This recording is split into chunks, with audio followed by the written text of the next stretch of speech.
Welcome to Stoic Mindset, where ancient philosophy transforms modern lives. Today, I'm going to share with you 12 powerful Stoic lessons that will fundamentally change how you navigate life's challenges. These aren't just philosophical concepts. They're practical tools that have been tested for over 2 millennia by emperors, slaves, warriors, and philosophers. If you've ever felt overwhelmed by life's uncertainties, if you've struggled with anxiety about the future or regret about the past, if you've wondered how some people seem unshakable no matter what life throws at them, this video will give you the blueprint for building an impenetrable mind and an extraordinary life. Make sure to subscribe to Stoic Mindset and hit the notification bell, because by the end of this video, you'll have a complete framework for transforming not just how you think, but how you live. The foundation of inner fortress. Before we dive into the 12 lessons, let me tell you something that might shock you. The most successful, fulfilled, and resilient people throughout history haven't been those with the most advantages, the best circumstances, or even the most talent. They've been those who understood a fundamental truth that the Stoics discovered. Your power doesn't come from controlling the world around you. It comes from mastering the world within you. Marcus Aurelius ruled the Roman Empire at its peak, facing plagues, wars, and betrayals. Yet his personal writings, now known as Meditations, reveal a man of profound peace and wisdom.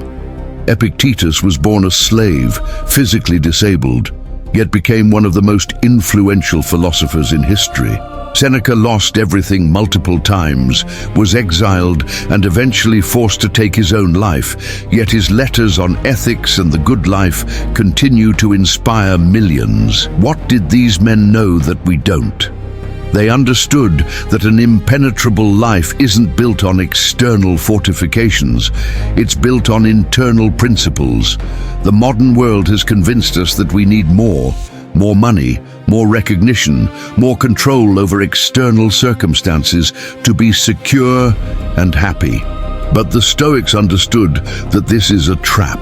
The more you depend on external things for your well-being, the more vulnerable you become. Every external dependency is a potential point of failure. But when you build your life on internal principles, when you develop what the Stoics called an inner citadel, you become truly impenetrable. Not because nothing bad can happen to you, but because nothing that happens to you can destroy your capacity to live well. Lesson 1. The dichotomy of control. The first and most fundamental lesson is what Epictetus called the dichotomy of control. This single concept, properly understood and applied, can eliminate 90% of your anxiety and frustration overnight. Here's the principle. Some things are within our control and some things are not. Within our control are our judgments, decisions, desires, and actions. Outside our control is literally everything else. Our bodies, our reputations, our possessions, and all external events. Now, this might seem simple, even obvious. But here's where it gets powerful. Most of us spend the majority of our mental and emotional energy trying to control things that are fundamentally outside our control. We worry about what others think of us. We stress about economic conditions. We agonize over past mistakes or future uncertainties. Meanwhile, we neglect the one area where we have absolute sovereignty, our own thoughts, choices, and responses. Imagine you're stuck in traffic, late for an important meeting. The typical response is frustration, anger, stress. But applying the dichotomy of control changes everything. The traffic is not in your control, that's simply reality. But your response to the traffic is entirely within your control. You can choose to see it as a disaster, or you can choose to see it as an opportunity to practice patience, to listen to an educational podcast, to mentally prepare for your meeting. The external situation hasn't changed, but your experience of it transforms completely. This isn't about being passive or indifferent. It's about investing your energy where it can actually make a difference. When you stop wasting energy trying to control the uncontrollable, you have more power to influence what you actually can control. You become like water, flowing around obstacles rather than crashing against them, always finding a way forward. Marcus Aurelius faced plagues that killed millions, including his own children. He couldn't control the disease, but he could control his response. He focused on what he could do, providing leadership, maintaining order, setting an example of courage. By accepting what he couldn't control and focusing on what he could, he became one of history's most admired leaders during one of Rome's darkest periods. Lesson 2. Amor fati. Love your fate. The second lesson takes the dichotomy of control to its logical conclusion. Not just accepting what you can't control, but actually embracing it. The Stoics called this amor fati, love of fate. This doesn't mean you have to like everything that happens to you. It means recognizing that everything that has happened to you has contributed to who you are, and everything that will happen to you is an opportunity for growth. This is radically different from mere acceptance or resignation. When you truly embrace amor fati, obstacles become opportunities, become setups for comebacks, and every challenge becomes a chance to demonstrate your values and strengthen your character. The Stoics had a phrase for this: the impediment to action advances action. What stands in the way becomes the way. Consider Thomas Edison, who, when his laboratory burned down, destroying years of work and millions of dollars in equipment, reportedly said, "Thank God all our mistakes were burned up. Now we can start fresh." This is amor fati in action. Not just accepting the fire, but seeing it as a clearing of the path for something better. When you develop amor fati, you stop being a victim of circumstances and become a partner with fate. You stop asking, "Why did this happen to me?" and start asking, "How can I use this?" Every experience, pleasant or unpleasant, becomes raw material for your development. Failed relationships teach you about yourself and what you truly value. Professional setbacks reveal new paths you wouldn't have considered. Health challenges force you to develop disciplines that make you stronger in the long run. This doesn't mean you seek out suffering or don't try to improve your circumstances. It means that when life inevitably delivers challenges, you meet them not with resistance, but with curiosity and even gratitude. You understand that the universe isn't happening to you, it's happening for you, providing exactly the experiences you need to become who you're capable of becoming. Lesson 3. Memento mori. Remember death. The third lesson is perhaps the most sobering yet liberating of all Stoic practices. Memento mori. Remember that you will die. In our death-phobic culture, this might seem morbid or depressing, but for the Stoics, regular contemplation of mortality wasn't about being gloomy, it was about being alive. When you truly understand that your time is limited, every moment becomes precious, every decision becomes important, and every day becomes an opportunity. Seneca recommended that we tell ourselves each night that we might not wake up, and each morning that we might not make it to evening. Not to create anxiety, but to create appreciation. When you know that this conversation with a loved one might be your last, you're fully present. When you understand that this project might be your final contribution, you give it your best effort. When you recognize that this day might be your last, you don't waste it on trivial pursuits or petty grievances. Steve Jobs famously said that remembering he would die was the most important tool he'd ever encountered for making the big choices in life. Because almost everything, all external expectations, all pride, all fear of embarrassment or failure, these things just fall away in the face of death, leaving only what is truly important. Memento mori also provides perspective on our problems. That embarrassing mistake that's keeping you up at night, in the face of mortality, it's insignificant. That person who wronged you, that you're holding a grudge against, life is too short for resentment. That dream you've been putting off because you're afraid of failure, The real failure is reaching the end of your life with regrets about what you didn't try. This practice transforms procrastination into action, fear into courage, and complacency into urgency. When you truly internalize that you're going to die, you stop living as if you have unlimited time. You stop putting off important conversations, meaningful work, and genuine experiences. You stop trading your limited hours for things that don't truly matter to you. Lesson 4. The view from above. The fourth lesson involves a powerful mental exercise that Marcus Aurelius frequently practiced, taking the view from above. This involves imaginatively rising above your immediate circumstances and seeing them from a cosmic perspective. When you zoom out far enough, your problems that seemed overwhelming become manageable, your anxieties that seemed justified become absurd, and your place in the grand scheme becomes clear. Imagine rising above your current situation, above your building, your city, your country, above the earth itself. From space, all human dramas, all our conflicts and concerns become invisible. The border disputes that cause wars, the social hierarchies we stress about, the daily irritations that consume our emotional energy, all disappear. This isn't to say these things don't matter, but to provide perspective on how much they should matter. This cosmic perspective does something profound. It simultaneously humbles and empowers you. It humbles you by showing how small you are in the grand scheme, removing the pressure to be perfect or to have everything figured out. But it also empowers you by showing that if you're this small, then your mistakes, embarrassments, and failures are also small. You're free to take risks, to fail, to try again. Because in the cosmic view, it's all part of a much larger story.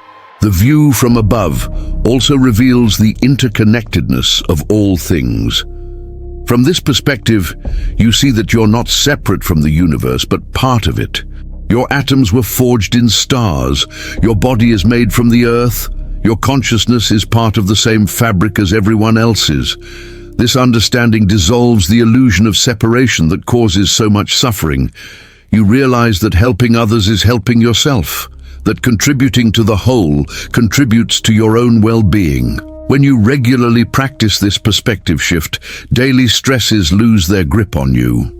The traffic jam that would normally frustrate you becomes just a temporary clustering of vehicles on a small road on a spinning planet. The workplace conflict that's been consuming your thoughts becomes just one tiny interaction among billions happening at this moment. This doesn't make you indifferent. It makes you wise about where to invest your emotional energy. Lesson 5. Voluntary hardship. The fifth lesson is one that our comfort-obsessed culture desperately needs: the practice of voluntary hardship. The Stoics understood that comfort, while pleasant, makes us soft and vulnerable. When we never experience discomfort by choice, we're devastated when it arrives without choice. But when we regularly practice voluntary hardship, we build resilience, confidence, and freedom. Seneca, despite being one of the richest men in Rome, would regularly spend days living like a pauper, sleeping on the floor, eating simple food, wearing rough clothes, not as punishment, but as training. He was proving to himself that losing his wealth wouldn't destroy him, that he could be content with very little. This practice removed the fear of loss that paralyzes so many wealthy people and freed him to take risks and make decisions based on principle rather than fear. Modern forms of voluntary hardship might include cold showers, fasting, intense exercise, or deliberately choosing the harder option when easy ones are available. The point isn't suffering for its own sake.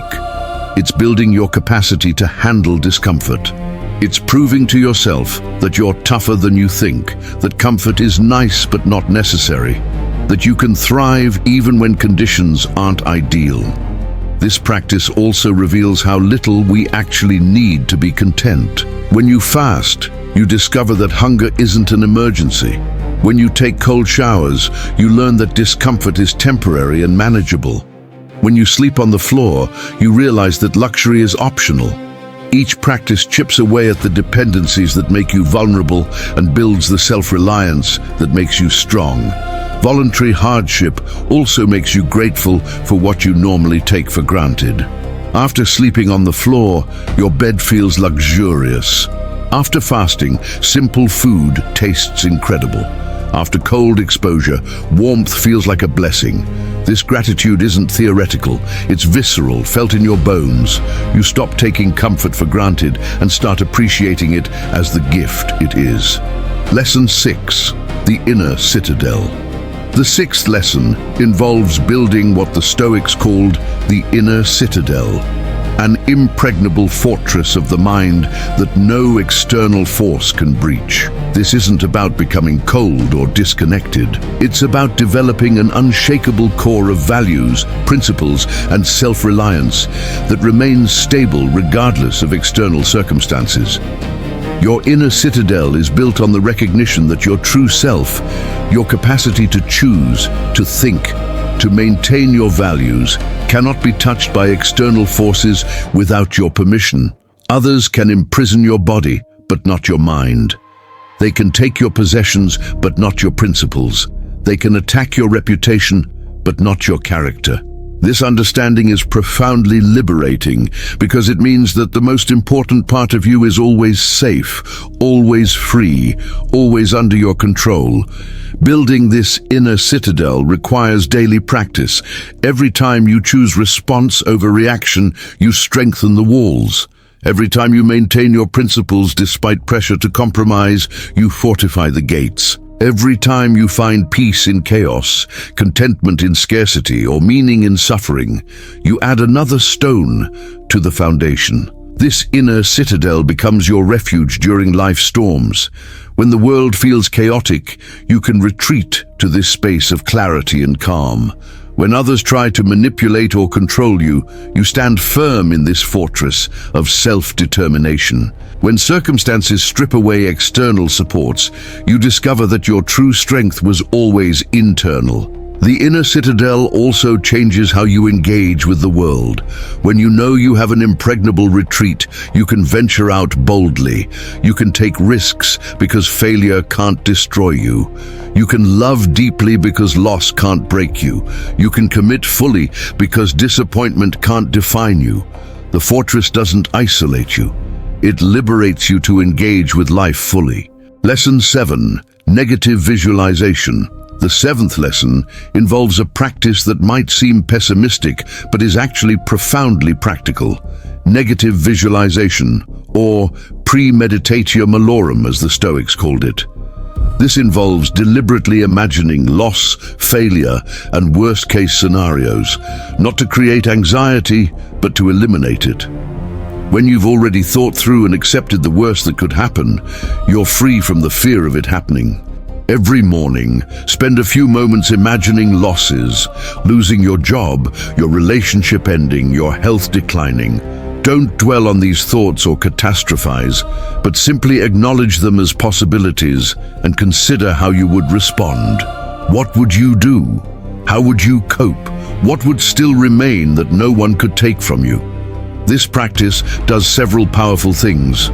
First, it removes the shock factor from negative events. When something bad happens that you've already visualized and accepted, you respond with "I knew this was possible," rather than "I can't believe this is happening." This emotional preparation allows you to respond more effectively to actual challenges. Second, negative visualization generates gratitude. When you imagine losing something, then open your eyes and realize you still have it, appreciation floods in. Your partner is still there, your health is still intact, your home still stands. These things you normally take for granted become sources of active gratitude.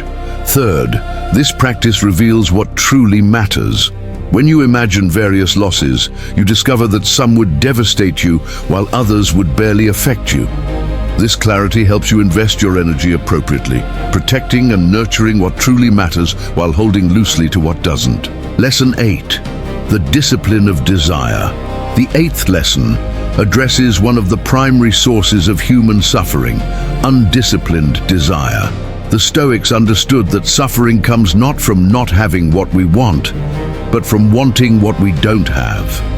The discipline of desire isn't about eliminating all wants, but about wanting what you have while working toward what you want. This paradox is crucial to understand. The Stoics weren't advocating for passivity or lack of ambition. Marcus Aurelius ran an empire, Seneca built enormous wealth, Epictetus founded an influential school.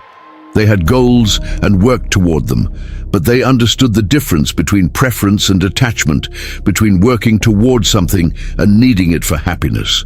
When you master the discipline of desire, you can pursue goals without being enslaved by them. You can want success without needing it for self-worth. You can seek wealth without believing it will make you happy. You can desire health while accepting illness if it comes. This freedom from desperate need actually makes you more likely to achieve your goals because you're operating from abundance rather than scarcity. The discipline of desire also involves examining why you want what you want. Often our desires aren't really our own. They're programmed by society, media, or comparison to others. When you dig deeper, you might discover that what you thought you wanted isn't aligned with your values at all. The promotion that requires sacrificing family time, the luxury car that impresses people you don't even like, the lifestyle that looks good on social media but feels empty in reality. Lesson 9. The power of perception. The 9th lesson reveals one of the most transformative Stoic insights. It's not events themselves that disturb us, but our judgments about events. Shakespeare, influenced by Stoic philosophy, put it this way: "There is nothing either good or bad, but thinking makes it so." This isn't relativism or denial of reality. It's recognition that our experience of reality is shaped by our perception of it. Two people can experience the exact same event and have completely different responses. One person loses their job and sees catastrophe, another sees opportunity. One person faces criticism and feels destroyed, another sees valuable feedback. One person encounters obstacles and gives up, another sees resistance training. The event is the same, but the perception, and therefore the experience, is completely different. This power of perception is your greatest tool for creating an impenetrable life. When you understand that you're the author of your experience through the stories you tell yourself about what happens, you reclaim enormous power. You stop being a victim of circumstances and become the creator of meaning. This doesn't mean deluding yourself or pretending bad things are good. It means finding the most empowering, useful perception available. When facing illness, you can perceive it as pure suffering, or you can perceive it as an opportunity to develop patience, to appreciate health, to connect with others who are suffering. The illness remains, but your experience of it transforms. Developing this power requires vigilance. You must catch yourself when you're automatically assigning negative meanings to neutral events. That person who didn't text back isn't necessarily ignoring you. They might be busy. That setback isn't necessarily a disaster. It might be redirection towards something better. That criticism isn't necessarily an attack. It might be a gift of perspective. Lesson 10. Strategic humility. The 10th lesson involves developing what I call strategic humility, the recognition that you don't know as much as you think you do, and that this ignorance is actually a strength. The Stoics, influenced by Socrates, understood that wisdom begins with admitting what you don't know. This isn't false modesty or self-deprecation. It's an accurate assessment of the limits of human knowledge and the complexity of reality. When you embrace strategic humility, several powerful shifts occur. First, you become genuinely curious rather than defensively certain. You ask questions instead of making assertions. You listen to understand rather than to refute. This makes you not only more likable, but more intelligent, as you're constantly learning rather than protecting existing beliefs. Second, strategic humility protects you from the blindness of ego. When you think you know everything, you stop paying attention. You miss crucial information, ignore warning signs, and make preventable mistakes. But when you maintain humility about your knowledge, you stay alert, adaptive, and aware. You see what the overconfident miss. Third, this humility makes you anti-fragile in the face of being wrong. When your identity isn't tied to being right, being wrong doesn't threaten you. You can admit mistakes quickly, change course when needed, and update your beliefs when presented with better information. This flexibility is a superpower in a rapidly changing world. Strategic humility also improves your relationships dramatically. People trust those who can admit they don't know everything. They respect those who can say, "I was wrong," or "I don't know," without ego damage. They're drawn to those who are secure enough to be uncertain. Lesson 11. The practice of virtue. The 11th lesson brings us to the core of Stoic philosophy, the practice of virtue. For the Stoics, virtue wasn't an abstract concept but a daily practice.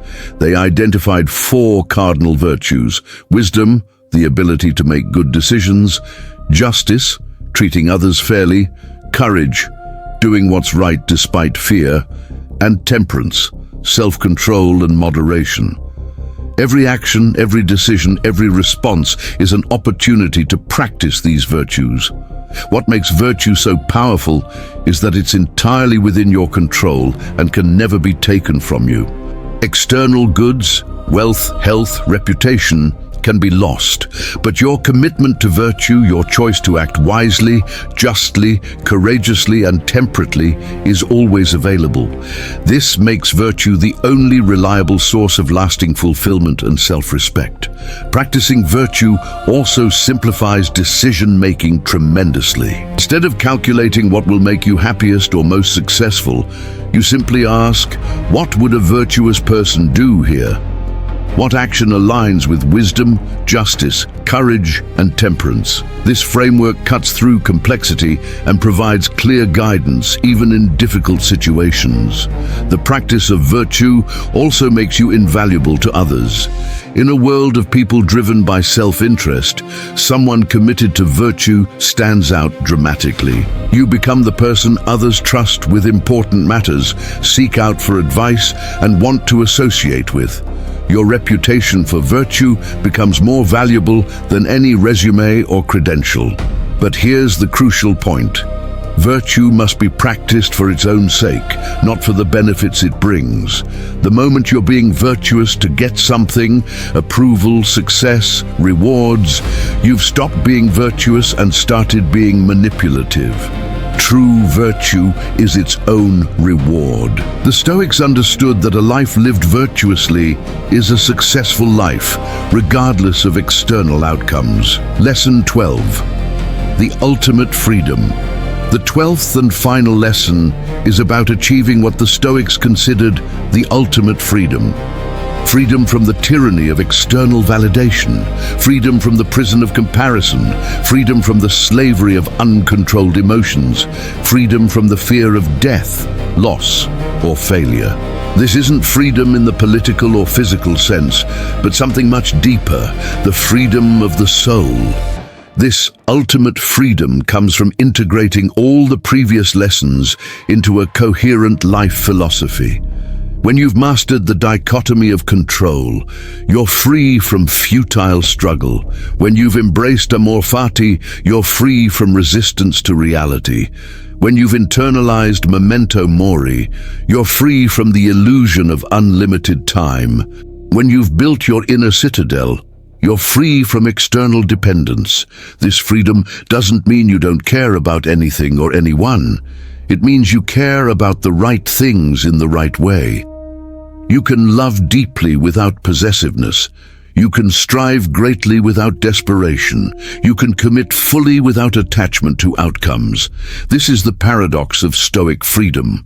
By accepting constraints on what you can control, you achieve unlimited freedom in how you respond. The ultimate freedom also means you're no longer at war with reality. You're not constantly wishing things were different, people were better, or life was easier. You accept reality as it is while working to influence what you can. This alignment with reality, rather than resistance to it, creates a profound peace that no external circumstance can disturb. This freedom is available to everyone, regardless of circumstances. Epictetus found it as a slave. Marcus Aurelius maintained it as an emperor. Seneca discovered it in exile. Their external situations couldn't have been more different, but their internal freedom was the same. This is the promise of Stoic philosophy, that no matter who you are, where you are, or what you're facing, you can achieve this ultimate freedom. The integration challenge. Now comes the crucial part: integration. Knowledge without application is merely entertainment. The Stoics were clear that philosophy isn't about what you know, but how you live. These 12 lessons aren't meant to be intellectually understood, but practically applied. The question isn't whether you agree with these principles, but whether you'll practice them. Start with one lesson that resonates most strongly with you. Perhaps the dichotomy of control speaks to your anxiety, or memento mori to your procrastination, or voluntary hardship to your comfort dependency. Choose one and practice it daily for a week. Don't try to master all 12 at once. That's a recipe for failure. Build slowly, consistently, patiently. Create a morning ritual where you remind yourself of your chosen principle. Throughout the day, look for opportunities to apply it. In the evening, reflect on how well you practiced it and what you learned. This simple structure, reminder, practice, reflection, will embed the principle into your life far more effectively than mere study. As you master one principle, add another. Notice how they interconnect and reinforce each other. The dichotomy of control makes amor fati easier. Memento mori motivates voluntary hardship. The view from above strengthens your inner citadel.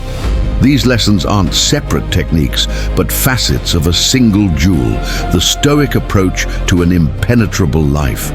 The compound effect. What makes these Stoic lessons so powerful is their compound effect. Each day you practice them, you become slightly stronger, slightly wiser, slightly more free. These small improvements might seem insignificant at first, but they compound over time into dramatic transformation.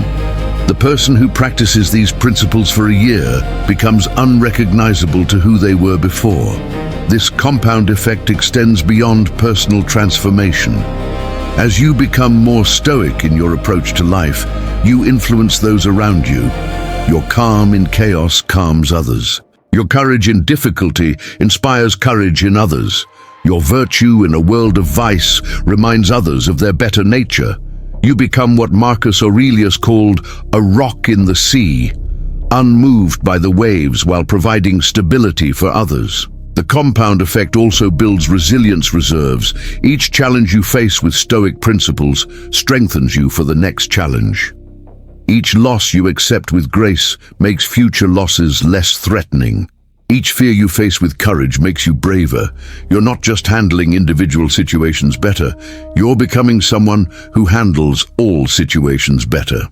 The modern application. These ancient lessons aren't museum pieces. They're urgently needed modern tools. In an age of social media comparison, the view from above provides perspective. In a culture of comfort addiction, voluntary hardship builds strength. In a world of external validation seeking, the inner citadel provides stability. In times of rapid change, Stoic principles provide unchanging wisdom. Consider how these lessons apply to modern challenges. Facing job uncertainty? The dichotomy of control helps you focus on improving your skills rather than worrying about economic conditions. Dealing with social media anxiety? Memento mori reminds you that likes and followers are trivial in the face of mortality. Struggling with consumer culture? The discipline of desire helps you want what you have rather than constantly craving more. These principles also enhance modern opportunities. Building a business? Stoic resilience helps you weather the inevitable setbacks. Pursuing education? Strategic humility keeps you learning rather than assuming you know. Creating relationships? The practice of virtue makes you someone worth knowing. The Stoics didn't retreat from the world. They engaged with it fully, and these principles will help you do the same. The call to adventure. As we conclude this exploration of 12 Stoic lessons for an impenetrable life, understand that you're standing at a threshold. Behind you is the life you've known, reactive, vulnerable to external circumstances, dependent on things outside your control for happiness and security. Ahead of you is the possibility of something different, a life of principle, purpose, and unshakable inner strength. This isn't an easy path.